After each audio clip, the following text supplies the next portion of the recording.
The house stood quietly at the edge of the village, weathered, cracked, but proud. Its zinc roof had survived 3 harmatans, and its walls carried the smell of charcoal and childhood. It was not just a home, it was a witness. It had heard laughter rise in the evenings when maize roasted on open fire, and it had absorbed tears that fell when salt finished before soup was ready. The compound was modest, yet filled with memories no wealth could purchase. Then came the silence. It started with the chair by the entrance, removed one morning, never returned. Then the curtains, once flowered and faded by the sun, were folded away. The plastic clock stopped ticking on the wall, not because its battery had died, but because it had been sold to someone who had no idea what time meant in that house. The woman who lived there began walking differently, her steps slower, her eyes deeper. But she never complained. She never explained. Neighbors began to whisper. The market woman who sold her Gary on credit 2 months ago now clucked her tongue whenever she passed. A whole house? She sold her own roof? Just to marry off one girl? Another would reply, Ian. These women of nowadays. Love Dawn turned them into something else so. And, as expected, the story began to take different shapes. Some said she was mad, driven by desperation. Others claimed the girl was pregnant and the wedding was to cover shame. A few said the groom was rich and it was a smart investment. But they were all wrong. There was no madness, no scandal, only sacrifice. One dusk, the compound was empty. No bench, no curtain, no radio. The woman stood in the center, looking around for the last time. She touched the wall gently, ran her hand along the doorframe like she was greeting a friend. She walked out barefoot, carrying nothing but 2 small black polythene bags and the silence of a decision that would echo louder than any celebration. The house was sold. No ceremony, no bargaining. Just one transaction sealed with an ink pen and an aching heart. That night, she slept on a mat offered by a neighbor. No pillow, no wrapper, just the night breeze and a borrowed roof. But she did not complain. She lay there, staring at the rafters and imagined the sound of wedding drums. She could already see her daughter smiling in a white gown, already hear the guests clapping, already taste the bitter sweetness of her own sacrifice. The next day she rose before dawn and went to the tailor. The gown had to be finished. She paid the remaining balance with coins tied in a scarf. Then she collected the drinks, counted the plates, confirmed the food. Every single item was paid for not with savings, but with foundation bricks, with ceiling wood, with cupboard doors. A wedding built from a home's bones. When the day came, it was as if a miracle had dressed the village. Canopies were set. Plastic chairs lined up like soldiers. Women in gel moved with plates. The girl was radiant, wrapped in gold. The groom arrived in a fine white caftan. People came from far. They danced. They sprayed money. They ate until their bellies rounded like calabashes. But nobody knew the price. They thought she was quiet out of pride. They didn't know she was too tired to smile. They thought she didn't eat out of shyness. They didn't know her stomach was filled with swallowed tears. The mother of the bride stood, watched the rituals, and felt the ground shift beneath her. She had given everything, and the world clapped without knowing what it cost. After the wedding, the girl followed her husband. They left for the city, bags packed, farewells waved. The woman stood by the village square alone, watching them disappear into the dust. And that was the beginning of a new kind of silence. The days after felt longer. The woman returned to her mat, back to selling tomatoes under the sun. Her head always bowed, her voice soft. Some who once laughed now pitied. Others avoided her entirely, fearing her sacrifice would somehow infect them. One neighbor offered her leftover rice from a burial. Another gave her worn slippers. She accepted all without shame, not because she was proud, but because she had made peace with her choice. Weeks passed. The borrowed room leaked when it rained. She caught fever once, but she boiled lemon leaves and endured. She had no roof of her own, but she still helped sweep the church. She still fetched water for her elderly neighbor. People could insult her, but no one could deny her hands were clean. Sometimes at night she would close her eyes and imagine the house again. She would walk through its silent rooms in her mind, touching every corner, every memory. But she never regretted. Her daughter was married. Her daughter was in the city. Her daughter had a chance. That was enough. Or so she thought, because the village had begun to forget. The girl's name was no longer spoken often. The mother's story now faded into the next rumor. And even the house, now occupied by a new family, was being painted yellow. But the woman held on. She did not look backward.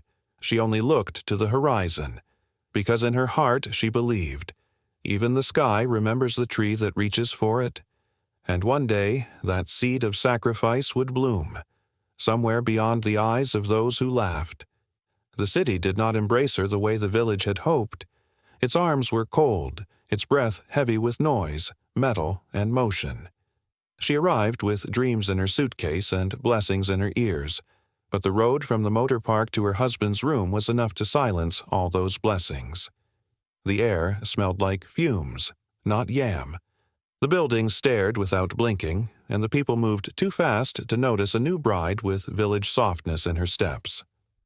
The house her husband brought her to was not a house. It was a single room. The bed touched the gas cylinder, and the wall carried voices from neighbors like it had thin skin. Outside, buses grunted and coughed like dying animals, and the street smelled of dust, sweat, and roasted corn. But she said nothing. She unpacked slowly, placing each item like it was sacred. Her wrappers, her mother's gifted beads, a tin of groundnut oil, and a small calabash filled with red soil from home. She swept the floor twice that day, though it was already clean. She wanted to make space, not just in the room, but in her new life. Her husband, once all smiles in the village, now moved differently. His steps were quicker, his words sharper. He said city life was not like home. No time to waste, no space for softness. He left before sunrise and returned after nightfall, smelling of sweat, smoke, and impatience. She tried to please him, woke early, cooked, cleaned, waited. But city men don't always see effort when it wears silence. Weeks passed. She began to understand the rhythm of the city. She learned the market names, the right buses to take, how to guard her bag in a crowd, how to cross roads that didn't stop for anyone. She even smiled back at the girl who sold a cara by the corner, because sometimes kindness wears oil stains and sits beside frying pans. Then came the first insult. He called her slow, called her foolish, said she didn't know anything. She swallowed it like bitter leaf without stew. Maybe it was stress, she told herself. Maybe he had a bad day. But the second insult came sharper, and the third came with silence afterward that hung like wet clothes that refused to dry. He no longer touched her with warmth, only obligation. She wrote her mother a letter once, but tore it before posting. What would she say? That the man she gave everything for now spoke to her like she was cloth he wore unwillingly? That the room they shared felt colder than the Harmattan mornings back home? That the city, which was supposed to be a ladder, had become a cage? Number. She stayed quiet. She tried to learn tailoring, asked the woman next door if she could help around her shop. The woman agreed. It wasn't paid work, but she said, "Come and learn." That was enough. She swept the shop, pressed clothes, watched as fingers turned fabric into fashion. Her hands were not used to machines, but they had learned harder things, like sacrifice. At night, when her husband returned, she would try to tell him of her day. He nodded without listening. Sometimes he didn't look up from his phone. Other times he left her talking to shadows. And so she shrank. She shrank into herself, folded her dreams into quiet corners, but she still remembered her mother's face, weathered, strong, lined with hope. That memory became her fire. One night the landlord came. He knocked gently, but his eyes were sharp. "Your rent is due," he said. She looked at her husband. He said nothing. When the landlord left, he turned to her and said, "Find something to do." "You want to eat and sleep like queen, eh? In this Lagos?" The words stung more than the slap that followed. The next day she returned to the tailor's shop not as an apprentice, but with a hunger. She learned faster, listened harder, cut straighter. In 2 months she could sew wrappers. In 3, she made skirts. The tailor noticed. She gave her fabric and said, "Sell this one. Keep the gain." It was small, but it was hers. She began to save. 20 naira, 50 naira. Coins and crumpled notes tucked under the mat. Enough to breathe. Enough to call her mother once a week from the call center. She never told her the truth. Only said, "We're managing." Only asked, "Are you eating?" Never said what she was swallowing herself. Back in the village, her mother listened with both ears and a heart that knew silence too well. She did not ask too many questions. She only whispered, "God sees," and sent her prayers through the wind. But in her chest she carried hope like a pot of soup balanced on her head, with steady steps and hidden strain. The shop became more than a place to learn. It became a place to survive. Each spool of thread, each needle prick, each measure of cloth was a step toward something better. She no longer waited for compliments from a husband whose words had turned bitter. She stopped expecting smiles from a city that only rewarded those who demanded their space. She woke before the rooster and returned long after the last bus honked. Her hands grew rough, her waist tighter, her steps firmer. She still greeted everyone with quiet respect, but her eyes no longer carried helplessness. They carried fire, small, steady, unshakable. The tailor eventually gave her half a table. "Use this side," she said one morning. "Sew your own. But remember, no mistakes. No excuses." And she didn't give any. From wrappers she moved to skirts. From skirts to gowns. From gowns to custom blouses for women who didn't just want to wear clothes, but wanted to be seen. The kind of clothes that made people ask, "Who sewed this for you?" And that was how her name started to spread. Not her husband's name, not her family name, but hers. But success doesn't come quietly. Not in a room too small for growth. One evening, while she adjusted the zipper on a dress, he returned home early. His eyes scanned the table, the fabric, the pins. He didn't speak, just stared. She offered him food, but he waved it away. When she mentioned the tailor's shop, he flared. "You think you're something now? Because you can sew?" She didn't answer. He threw the bowl across the floor. The stew splashed across the wall. Still, she didn't speak. She picked up the bowl, cleaned the mess, and returned to her cloth. That night, she slept on the mat. The bed belonged to him now. She told no one.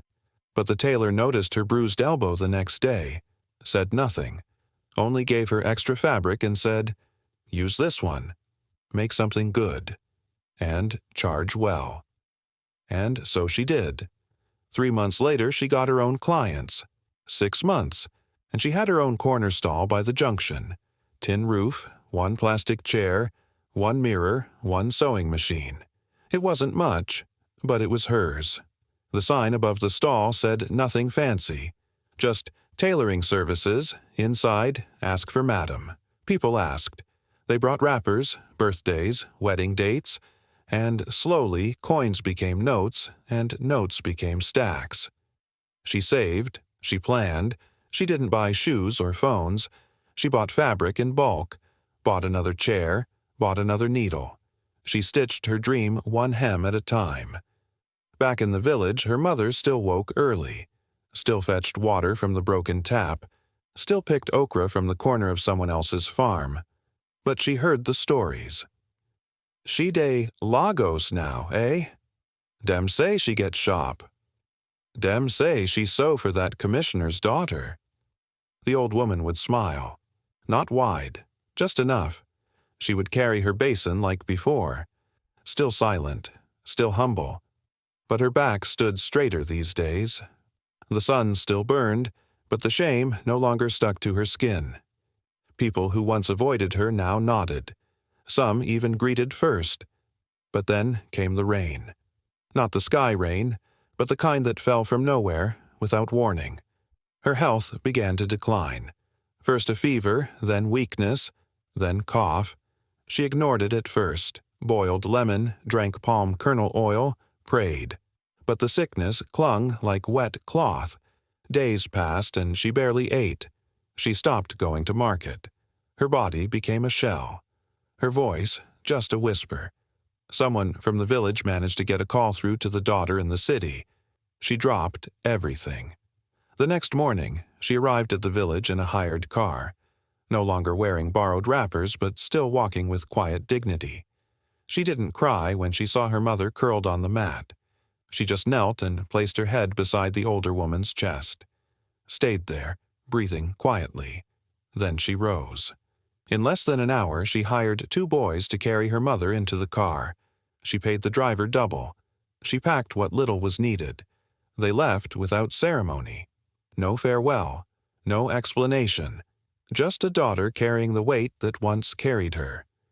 At the hospital in the city, she stood by the bedside, paid cash, signed papers, watched drip after drip fall into her mother's veins. Prayed. Days passed. Then the cough eased. The fever broke. Strength returned. Her mother opened her eyes fully one evening and saw where she lay. A clean room, white curtains, tiled floor. "You brought me here?" she asked faintly.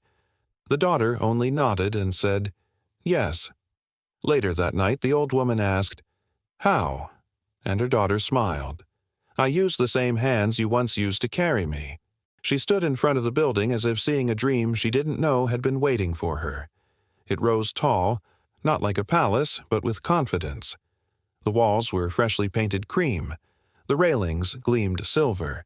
The gate, wide and black, opened at the push of a button. There was a small garden by the side where hibiscus bloomed in silence.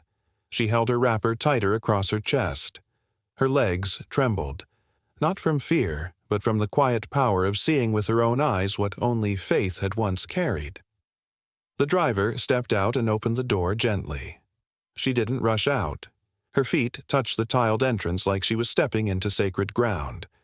Her daughter came out to meet her, holding her hand, smiling but saying nothing. Because some victories need no drum, only the beating of a grateful heart. Inside, everything smelled new. The chairs were soft. The walls carried paintings. There was a room already prepared with new bed sheets and lace curtains. A fan whirred gently overhead. Her name was written on a door with flowers drawn beside it. She turned to her daughter. "This is where you stay?" she asked, voice breaking like dry leaves. "No," the girl replied softly. "This is where you will stay now." The old woman said nothing. She sat quietly on the bed, ran her hands across the blanket, touched the wall like she once touched the home she sold. This time, there was no sadness in her fingers, only awe. It didn't happen all at once. There were years of climbing behind those walls, years of sowing, saving, sacrificing in the silence of Lagos. From that small tailoring stall beside the junction, the business had grown. First one assistant, then a second, then a bigger shop. Then contracts from brides, from events, from politicians' wives who wanted native designs with modern flair. But her daughter had never forgotten. Every kobo she made, she split, some for growth, some for food, and some kept quietly in a box marked home. It wasn't until she signed the final deed for the house that she allowed herself to say, "Now it's time." Time to rebuild the shelter once lost. Time to cover the woman who once stripped herself bare to clothe her dreams. As the weeks passed, the old woman regained her weight. Her cheeks filled again. Her voice returned like a forgotten song. She began to walk to the gate every morning, greeting neighbors, watering flowers, sometimes even sweeping the compound herself, not because she had to, but because that's who she had always been. But the most powerful moment came quietly. One morning, she sat in the living room, peeling oranges with a small knife. Her daughter brought her a document. She read slowly, her lips moving with each word. It was a house deed. In her name. She dropped the orange. Her hands began to shake. "Why?" she whispered. Her daughter knelt beside her and said, "Because this is not a gift. It is a return." And then the tears came. Not loud, not bitter, just soft, grateful rivers down old cheeks that had held back oceans. That day, the village heard again. This time, not whispers of foolishness, but tales of glory. The woman who sold her house? She now owns one bigger. The woman who begged for sleeping space? She now has guest rooms. The woman who sacrificed everything for her daughter's wedding. Her daughter now flies her to Abuja for events, sends her pictures from Dubai and calls her Queen Mother in front of strangers. And those who once laughed? They now send messages asking for jobs for their nieces. Some ask for tailoring apprenticeships. Some come to visit, their shame packed between soft gifts and awkward compliments. But she never mocked them. She welcomed everyone, fed them, prayed for them, because she knew true sacrifice doesn't shout. It waits, and when its harvest comes, it feeds even those who once threw stones at its seed. One afternoon, as she sat outside with her feet soaking in warm water, her daughter brought her a plate of jollof rice with grilled fish. As she ate, the girl asked, "Do you regret it? Selling your house back then?" The woman smiled, leaned back, and said, "No. That house built a life. This one," she looked around, "this one is the life that house was dreaming of." They sat quietly after that, no more words, just the sound of the wind through hibiscus petals, the distant humming of a sewing machine in a room upstairs, and the soft heartbeat of a promise kept. Because sometimes, the home you lose is not the end of your story. Sometimes it's the beginning of your legacy.